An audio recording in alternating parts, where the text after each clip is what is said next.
আসসালামু আলাইকুম। আশা করছি তোমরা সবাই ভালো আছো। তো আমিও ভালো আছি। আজকে একটা নতুন ভিডিও নিয়ে তোমাদের সামনে হাজির হলাম। তো তোমাদের সবাইকে আমার ছাদ বাগানে স্বাগত।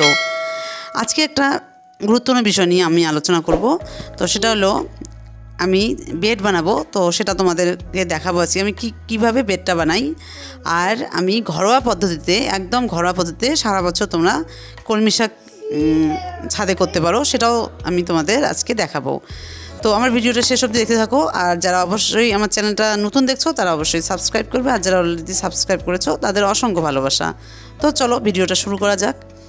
তো দেখতে পাচ্ছ এখানে আমি কিছু মাটি নিয়েছি। তো দেখো মাটির সঙ্গে এই যে কিছু কোকোপিট নিয়েছি, আর হলো গোবর সার নিয়েছি। আর তোমাদের হাতে যদি গোবর সার না থাকে সেক্ষেত্রে তোমরা ভার্মি কম্পোস্ট নিতে পারো। তো আমার কাছে গোবর সার আছে, আমি গোবর সারই নিয়েছি। তো আমি এই তিনটা একদম ভালো করে মিক্সড করে নেব। আর তোমরা যদি পারো তাহলে কিছুটা হলুদ দিয়ে দেবে। আর আমার হাতের কাছে হলুদ ছিল না, তো আমি দিলাম না। তো তোমাদের বলে দিলাম হলুদটা দিলে তোমাদের মানে গাছের পোকামাকড় বা অন্য কিছু আক্রমণ থেকে তোমরা রক্ষা পাবে। তো যাই হোক, আমি এটা পরে দিয়ে দেবো হলুদটা। তো এদিকে আমি তিনটাই মিক্সড করে নিচ্ছি ভালো করে। তো তোমরা এভাবে ভালো করে মিক্সড করে নেবে, যেন বেশি বড় বড় দানা না থাকে। তো যাই হোক, আমি এইভাবে তিনটাই মিক্স করে নিলাম সুন্দর করে। তো এবার আমি একটা ছোট্ট বেড বানাবো। আর দেখতে পাচ্ছ আমি যে স্ট্যান্ডগুলো নিয়ে এসেছি, সেই স্ট্যান্ডগুলোর উপরে আমি বেডটা রেখেছি। মানে খুব সুন্দর লাগে স্ট্যান্ডগুলো। তো আমার এদিকে মাটিটা একদম মিক্সড করা হয়ে গেছে। তো তোমরা এভাবেই মাটি বানাবে, যে কোনো বড় বেডের ক্ষেত্রে হোক ছোটো বেডের ক্ষেত্রে। আর আমি অনেক ভিডিও দিয়েছি, তোমরা সেটা ভালো করে দেখে নিও। তো এটা যেহেতু আমি ছোটো বেড বানাচ্ছি কিছু সবজি দেওয়ার জন্য, বা তো এটা আমি ছোটো বেডের জন্য আমি এরকম করেই বেডটা মাটিটা তৈরি করলাম। তো তোমরাও এরকম করে মাটি তৈরি করবে। আর অবশ্যই তোমরা যেন মাটিটা মিক্সডটা ভালো হয়, তাহলে বেডে যত মাটিটা উর্বর থাকবে তো ততই বীজ বসানো হোক বা যে কোনো শাক টাক হোক দিলে তাড়াতাড়ি হয়। আর শক্ত মাটি থাকলে পানিটা আরও বেশি দিলে আরও মাটিটা শক্ত হয়ে যায়। তো সেক্ষেত্রে তোমরা এরকম করে সুন্দর করে দেবে। তো যাই হোক, এদিকে আমার বেডটা বানানো হয়ে গেল। আর তোমাদের বললাম যে আজকে আমি একটা জিনিস দেখাবো, সেটা হলো কলমি শাক। যে ঘরোয়া পদ্ধতিতে তোমরা ছাদে মানে সারা বছরই কলমি শাক খেতে পারো। আর আজকে আমি তোমাদের দেখাবো সেরকমই একটা পদ্ধতি। তো এদিকে আমার মাটি একদম বেড বানানো হয়ে গেছে। দেখো বেডটা এত সুন্দর একটা স্ট্যান্ডে রেখে দিয়েছি। তো তোমরা এরকম করে ছোটো ছোটো বেড বানাতে পারো। আর অবশ্যই একটু হলুদ দিও। আর যেহেতু বর্ষাকাল চলে এসছে, আর হলুদটা দিলে খুবই উপকার হবে। আর তোমাদের কলমি শাকের কথা বললাম। তো এই যে এদিকে আমি দেখো কলমি শাকটা নিয়ে এসেছি, মানে এটা বাজার থেকে নিয়ে এসে খাওয়ার জন্য। তো সেটা আমি নিয়ে রান্না করা আমার হয়ে গেছে। তো এদিকে আমি ডাটাগুলো সব নিয়ে আসলাম। দেখো ডাটাগুলো সব তুলে শাকগুলো তুলে দিয়েছি। আর আমি এটা একটা বেডে দেবো। আর তারপর তোমাদের দেখাচ্ছি যে আমি এই বেড থেকে যে কলমি শাক কেমন হয়েছে সেটাও তোমাদের দেখাচ্ছি। আর এত সুন্দর কলমি শাক তোমরাও ভাবতে পারবে না। তো আমার বেডটা আগে থেকেই তৈরি করা ছিল, এই যে দেখতে পাচ্ছ। তো একটু আমি ভালো করে নেড়ে চেড়ে নেব বেডটা। তো কলমি শাকে আমি বললাম তোমাদের একটুও যত্ন করতে হবে না। তোমরা শুধু এরকম কলমি শাক যখন বাজার থেকে নিয়ে আসবে, যদি তোমাদের বীজ থাকে না, আমার হাতে সত্যিকারের কোনো বীজ ছিল না যে আমি আমার ছাদে দেবো।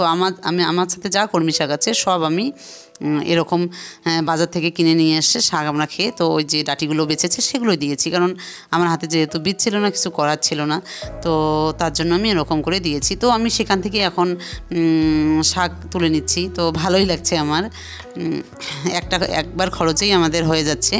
তো এদিকে দেখো আমি এক এক করে সব দিচ্ছি। আর মাটিটা আমার আগে থেকেই বেডটা তৈরি করা ছিল, তো এখানেই দিয়ে দিচ্ছি। আর সুন্দর করে, আর যেহেতু গোড়াটা যেন ভালো করে তোমরা একটু নিচে পুঁতে দাও, তাহলে শক্তপোক্ত হবে। হালকা করে দেবে না, তাহলে উঠে যাওয়ার সম্ভাবনা থাকবে। তো যাই হোক, এদিকে আমি দেখো ভালো করে পুঁতে দিচ্ছি গোড়াগুলো। তো কলমি শাকটা আর একটু বেশি নিয়ে আসলে ভালো হতো। তো আমি কি করি, যে যেই দিনই কলমি শাক নিয়ে আসে সেই দিনই আমি এরকম করে দিয়ে দেই।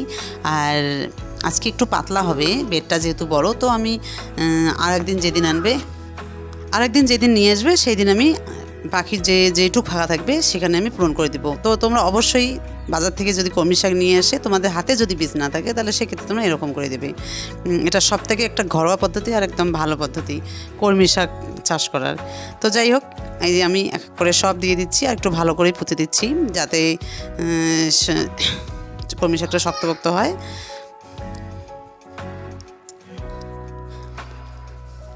আর আমি তোমাদের দেখাচ্ছি যে কলমি শাকগুলো মানে কেমন হয়েছে সেটাও দেখাচ্ছি।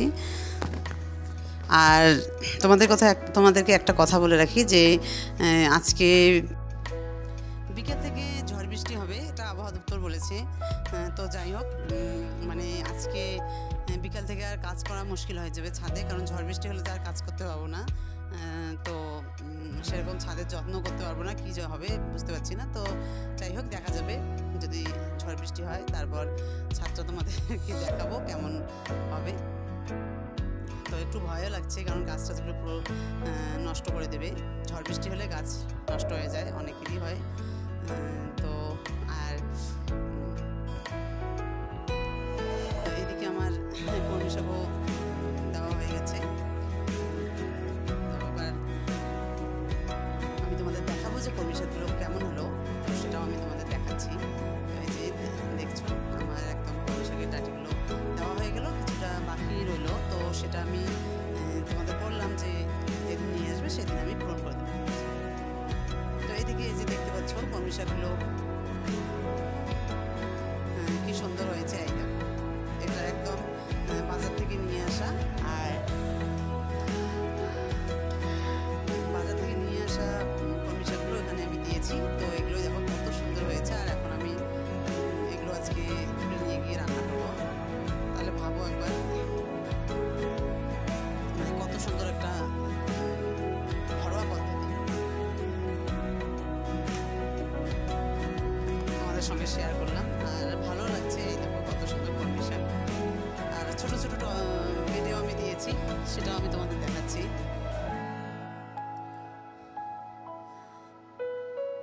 তো কলমি শাকগুলো এরকম করে বেশি দিন লাগে না, এই 3-4 দিনের মধ্যেই শাখা বের হয়। তো তারপর 10-12 দিনের মধ্যেই খাওয়া যায়।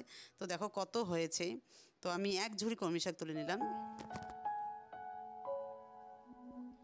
তো তোমরা এরকম সহজ পদ্ধতিতে কলমি শাক সারা বছর ছাদে করতে পারো। এই দেখো কত সুন্দর, যদি বীজ না থাকে সেক্ষেত্রে তোমরা সারা বছর এরকম পদ্ধতিতে তোমরা কলমি শাক খেতে পারো।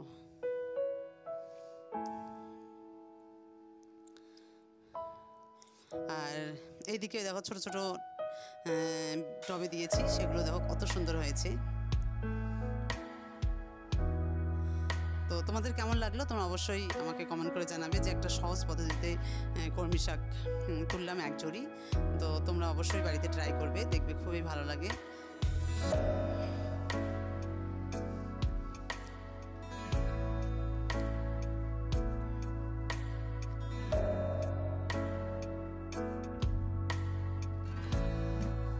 তো আজকের আমার এইটুকুই দেখানো ছিল। আর এই কলমি শাকটা আমার আগে দেওয়া, আজকে আমি ওটা দিলাম। তো তোমাদের দেখালাম যে এরকম করে দিলে কলমি শাক কীরকম হয়।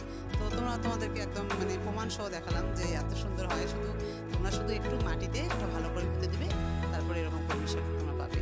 তো এটা দেখলাম। তো আজকে আমি এটুকুই তোমাদের সঙ্গে শেয়ার করলাম। তো তোমরা অবশ্যই মানে যারা চ্যানেলটা আমার নতুন দেখো, তারা অবশ্যই আমার চ্যানেলটা সাবস্ক্রাইব করে দেবে। আর যারা অলরেডি সাবস্ক্রাইব করেছো তাদের অসংখ্য ভালোবাসা। তো এখানে শেষ করছি। তোমরা সবাই ভালো থেকো, সুস্থ থেকো, আর ঝড় বৃষ্টিতে সবাই সাবধানে থেকো। তো তোমাদের সাথে নেক্সট ভিডিওতে আমার দেখা হবে। তো টাটা, বাই।